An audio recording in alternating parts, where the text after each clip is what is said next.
In the last 5 years, 30 fishermen have lost their lives after falling overboard. Hardly any were wearing a life jacket.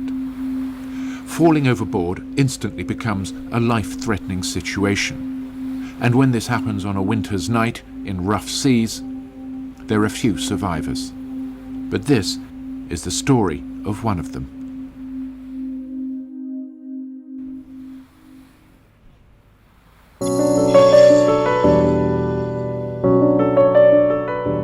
It's just being at sea.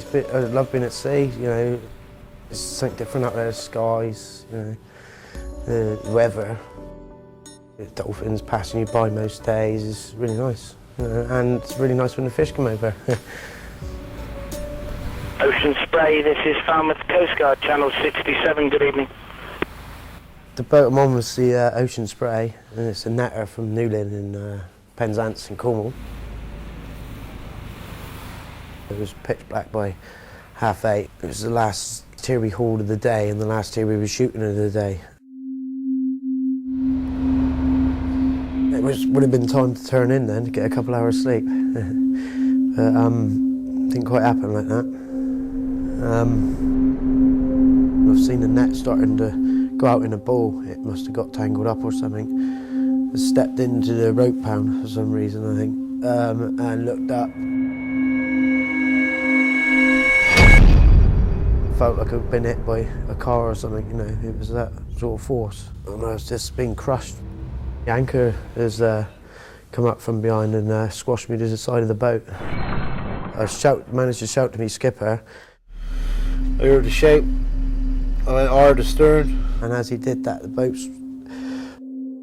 I ran over to the port window, looked over to see Wayne flying through the air away from the boat. Sort of slung me like, you know, about 10 foot in the air sort of thing, just pinged me out. After that, I just remember the anchor on top of me and then suddenly sinking through the water sort of thing. I remember the light fading away from the boat when I was going down, so yeah, it was quite deep. Oh, man, we just no way we were getting back. We hard astern, well. And as I started to sink, I was just thinking of my girlfriend, bless her, and my young boy I just had. Luckily, I managed to get my boots and the anchor off me and swim to the surface. So I could see a light, so I could see the boat, and I could just about make out my skipper and the other crewmate there. It was a breath of fresh air, that was when I got to the top, yeah. I managed to get a breath, but it was trying to stay on top of the water because it was a little bit of a, well, it was a bit of a swell there, 8 to 10 foot swell or something like that. And the hardest thing was to tread the water, to stay on top of the water. And I didn't have a life jacket on, of course, so I had to kick to stay afloat. I was in the water where it must have been about 4 minutes, but by that 4 minutes, because the water was quite cold, I was starting to lose my blood. I think my blood was going to me core, and I was starting to lose, you know, a little. It was getting heavier on my feet, on my legs, and my arms. It was hard. It felt a lot of weight. I do a lot of swimming and diving and all, but this felt a lot of weight on top of it, on me. Looked over the side, looking around the boat to see if we can see him. And the line that went over, that I managed to get off me, sort of come past me again, and I felt it. So I thought if I grabbed hold of that, I knew that that was still going to the boat. All of a sudden, just basically popped up the side of the boat. Next minute I heard him shout, and he was right underneath me by the side of the boat. They waited for the boat to roll to where I was. It rolled down and basically just hoisted me up, sort of thing. There's a gap about 4 foot. How I made it there, it was quite lucky. I made it in that gap. It was just sheer luck. Just sheer luck not to have a fatality. Oh, I don't know what I thought then, really. Just thought, jam me get. be honest.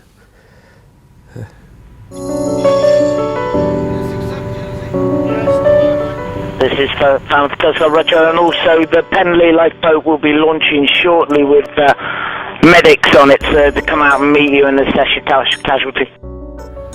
Well, I've only heard of one other time it's happened, and the chap didn't make it the last time, so he's extremely lucky, especially this time of year as well. Well, you know, you haven't got no worse. He's very cold. Very cold, and a bit of shock, like. Thankfully, just a little scar on there and just a cracked rib, really.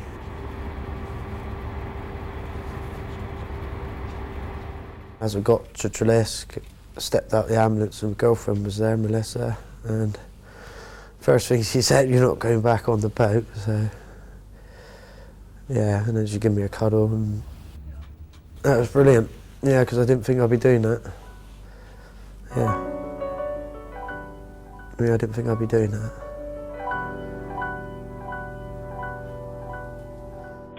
Falmouth Coast Guard, Roger out.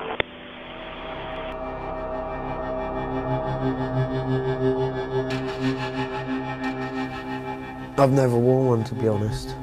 I always know where it is, and if anything happens, to go and get it, you know, where it is, to put it on and use it, but never, for some reason, never worn it on deck. I don't know why. I do a lot of swimming and diving and all, but this felt a lot of weight on me, so it was difficult. I mean, to getting up from going underneath wasn't that too difficult, I didn't think, but to staying up on the surface it would have been a lot better with a life jacket, to be honest. I think I was very lucky this time, but a lot of people are not very lucky. I was nearly unconscious when I went over the side. I could have been, and if someone is and they haven't got life jacket on, then you know, you ain't coming back on the you won't be getting back on the boat. When I go back on deck, I'll be wearing a life jacket. I won't go back on deck without one. And I think all my crewmates will be wearing life jackets now as well, so I definitely won't be going to sea without one.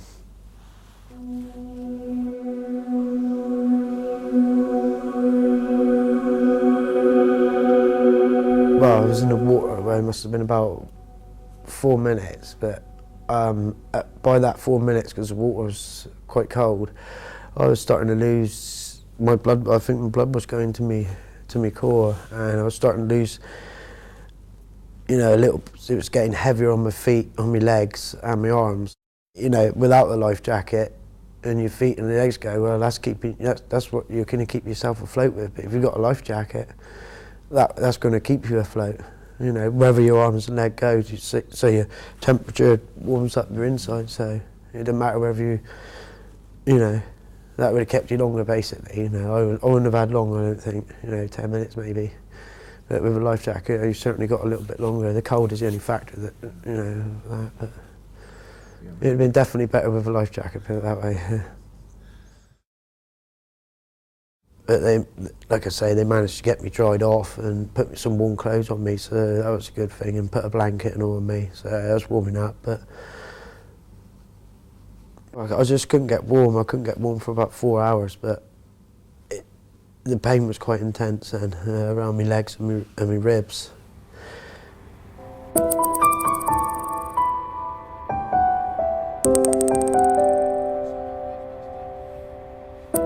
Well, I've been on a couple of boats, and you know, everyone knows where the life jackets are, but as for on deck, I think most people think that, you know, that won't, you know, I won't go over the side, you know, sort of thing. I only need my life jacket for if the vessel, you know, catches fire or something else happens, you know, a collision, or, you know, you start taking on water and you're going to sink. I'm sure quite a few other people are like that, but now, and I mean, it's took this for me to realise, you know, you're better off with a life jacket on than off when you're on deck working.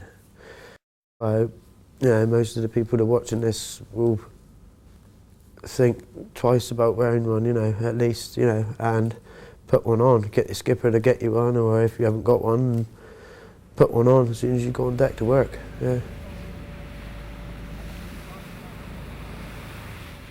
there was only about a 4 foot gap on the port side of the boat where I managed to come up from. I mean, forward of that is the shelter deck, which, well, you just wouldn't, no one would be able to get to that, if you know what I mean. You have to go on top of the boat, and then, well, you wouldn't have been able to pull no one up from there.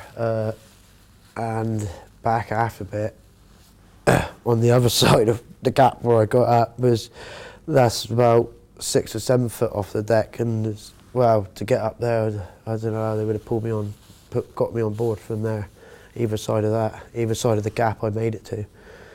How they would have pulled me on the deck, I do not know.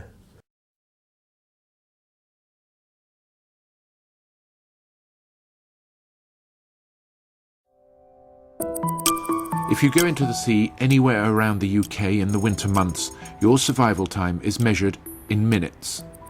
Wayne recognises he was very lucky compared with the 30 who were not. A few simple steps can reduce your reliance on luck and make the difference between surviving or not. Wearing a life jacket while on deck, completing the mandatory training courses, and practicing man overboard drills are 3 simple steps to increase your chance of survival, should the worst happen. Make sure you think about your means of recovering a crewmate from the sea and test your system works. Next time, it could be you. Alright, Fish Vessel Ocean Spray, this is Penny Lifeboat, calling 67 over. Penny Lifeboat, Fish Vessel Ocean Spray, receive the okay? Yeah, loud and clear, my friend, loud and clear. Can you give us your update on your position and how the casualty is, over?